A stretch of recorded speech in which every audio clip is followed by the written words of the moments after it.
So hello guys, JV nga pala nagbabalik. So ngayon papakitaan ko kayo ng mga mahal-mahal shit na galawan ng bot. So ayan, may kasama nga pala ako kaibigan ko. At nag-drop kami dito sa para madaming loot. Para pagkababa, so tulot agad. So ayan, papakitaan ko kayo ng mga mahal-mahal shit na galawan dyan.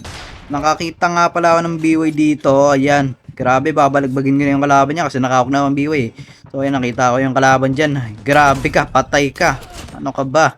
Nandito ako sa likod mo. So ayan, nakita ko dito yung kampi niya. Binato ko ng smoke sa mukha. Ayan na nga, bang, bag, grabing hitman. Ano, yoy, psst, oy, grabe ka bang, patay ka. Napakalupit ko talaga.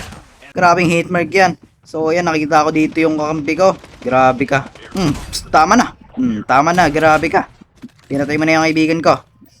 O ayan, i-revive ko na siya dito ngayon kasi nga pahirapan na tayo. Nasa ilalim tayo ng zone eh. O ayan, binabangga-bangga ako siya dyan kasi mahirap na.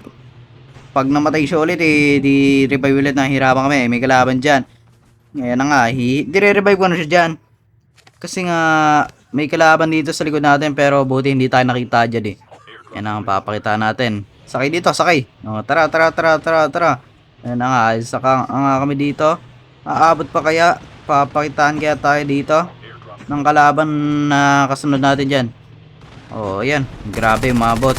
So ayan ay grabe, mamamatay yata ako dito kasi mga squad data ito eh. Papakitaan ko nga pala to. So ayan, papakita ko ng mga namalo siya. Tegalawan bang, patay ka. Bang, grabe, hindi tumama. Binato smoke bang, patay, grabe. So ngayon guys, nice G. Guys, huwag kayo magtaka kung bakit pa iba-iba tayo na HUD. Ginagamit kasi natin isa-isa. So yun lang, paalam.